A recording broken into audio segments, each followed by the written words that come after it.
set one little caveat. I will only meet if they let the country open. They have to let the country open. 52, 3/5 of the senators duly chosen and sworn not having voted in the affirmative, the motion upon reconsideration is not agreed to. That's dead on arrival because it guts the health care of the American people. Look, it could be a disaster. It really could be, because at that point you're talking about people have missed 3 paychecks. They've missed 4 paychecks. Day 34. It's now officially the second longest shutdown in U.S. history. The United States government is heading toward its longest shutdown in history. It began at midnight on October 1st, 2025, a moment that capped weeks of partisan gridlock in Washington. Republicans and Democrats in Congress failed to reach an agreement to fund federal agencies, marking the country's 15th government shutdown since 1981. This is ready to pass right now. This keeps the government open. Not once were Democrats asked for what input should be in the bill. We were not told about it, we were not asked about it, etc. 24 pages long, or they can vote to shut the government down. That's what we're looking at. Democrats do not want a shutdown. We stand ready to work with Republicans to find a bipartisan compromise, and the ball's in their court. As the sun rose over Washington, the Capitol dome stood over a city already feeling the effects. Tourists found signs outside landmarks. The Capitol Visitor Center, the Library of Congress, and the Lincoln Memorial, announcing closures due to a lapse in appropriations. Across the country, Democrats placed the blame squarely on the White House. This shutdown is a choice, a deliberate decision by Donald Trump and the Republicans to abandon the very people they were sent to Washington to represent. And they alone are responsible for this. At the White House, Vice President J.D. Vance rejected that claim, accusing Democrats of forcing the shutdown over funding for undocumented immigrants. What they have done instead is to shut down the government because we won't give billions of dollars to healthcare funding for illegal aliens. That is what has actually happened. To the American people who are watching, the reason your government is shut down at this very minute is because, despite the fact that the overwhelming majority of congressional Republicans and even a few moderate Democrats supported opening the government, the Chuck Schumer AOC wing of the Democratic Party shut down the government because they said to us, we will open the government, but only if you give billions of dollars of funding for health care for illegal aliens. That's a ridiculous proposition. Why does the president want to fire some workers and not just furlough them? Why is this shutdown any different? Well, first of all, we haven't made any final decisions about what we're going to do with certain workers. What we're saying is that we might have to take extraordinary steps, especially the longer this goes on.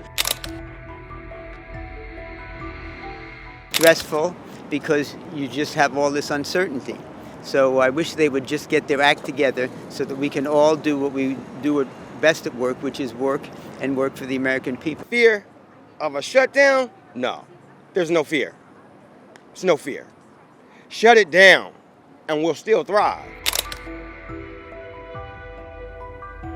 We are ready, we are willing, we are able to sit down with anyone, anytime, any place, including the president and the vice president, to try to find a path forward.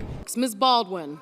On this vote, the yeas are 46, the nays are 52, 3/5 of the senators duly chosen and sworn not having voted in the affirmative, the motion upon reconsideration is not agreed to.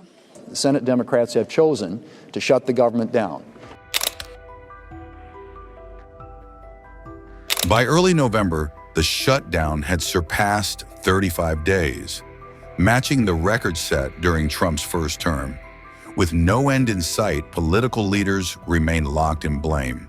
We're on day 34 of the Democrat shutdown. Day 34. It's now officially the second longest shutdown in U.S. history. And we wanted to just have a simple exercise with you this morning to go through just a couple of important facts. There is such a staggering amount of gaslighting and false information that Democrats are engaging in right now. It is extremism on the left that is the direct cause of American suffering right now. As the shutdown approached its 40th day, it had become the longest in U.S. history, halting services, straining workers, and testing the nation's political resilience. For millions of Americans, the question now is not just when Washington will reopen, but how long the damage will last once it does. I would love to meet, I would like to meet with both of them, but I set one little caveat. I will only meet if they let the country open. They have to let the country open. The people want to go back to work. They want to be served. They need the services of some people, and a lot of people need the money, the payroll. So I'll do it as soon as they open up the country. I'd like to meet. I'm concerned that Senator Johnson's bill still leaves too much discretion up to President Trump. There's too much wiggle room for the administration to basically pick and choose which federal employees are paid and when. And I'm also deeply concerned that this would allow the administration to actually transfer this money to other purposes that are unintended by Congress, which unfortunately we have seen happen repeatedly in this administration. So I believe there are ways that we can put in guardrails. There's a way we can get to that, but we're just not there yet. And I would certainly ask the indulgence of my colleague from Wisconsin to look. We've sent another proposal over to his staff. We can work on this quickly and try to figure out how we get there. But in the meantime, I've also introduced a bill that would pay federal employees just for this shutdown, without the additional powers to the administration. It's just basically a clean bill. No additional language, no complications, no wondering what does this actually mean. It's very straightforward. My Military and Federal Employees Protection Act would ensure that all federal employees receive the pay that they certainly deserve, allowing them to pay their bills on time. Mr. President, the cause of this shutdown is not complicated. For the first time ever, the majority party in the Senate, which needs 60 votes to pass a budget, is refusing to negotiate. It is their way or the highway, take it or leave it. We got the majority, we're not talking to you, despite the fact that they only have 53 votes. And to make this situation even more absurd, and to show the American people the contempt in which the Republicans hold for negotiations and democracy, you got a Speaker of the House who has now given his members a 6-week paid vacation. Country is in the midst of a major crisis. Republican members of the House are nowhere to be seen. They're on a paid vacation. And if that doesn't tell you everything you need to know about whether Republicans are willing to negotiate, I don't know what will. Like you, Mr. President, I've heard a lot of rumors about we're that close to reaching an agreement. We've been that close for a week. Frankly, I hope I'm wrong in saying this, but I don't think we're really that close. I wish we were, and I hope we are. But I think we're going to be in the shutdown a while longer. That doesn't give me any joy to say that. In the meantime, none of our staffs are being paid. No federal employees are being paid. I got some numbers in this morning that federal workers have had to borrow $365 million so far during this 36-day shutdown in order just to pay their rent. Our military is only being paid partially. Our air traffic controllers are not being paid. People who receive SNAP payments are only being partially paid. I don't think anybody wants to see anybody go hungry in America, and that's not a partisan statement. I think that's a bipartisan statement. There's precedent for this, Mr. President. Some may say, well, this violates the 27th Amendment. I don't think it does. That's why I'm offering two different flavors of bills. But in 2013, President Obama did the same thing that I'm doing now.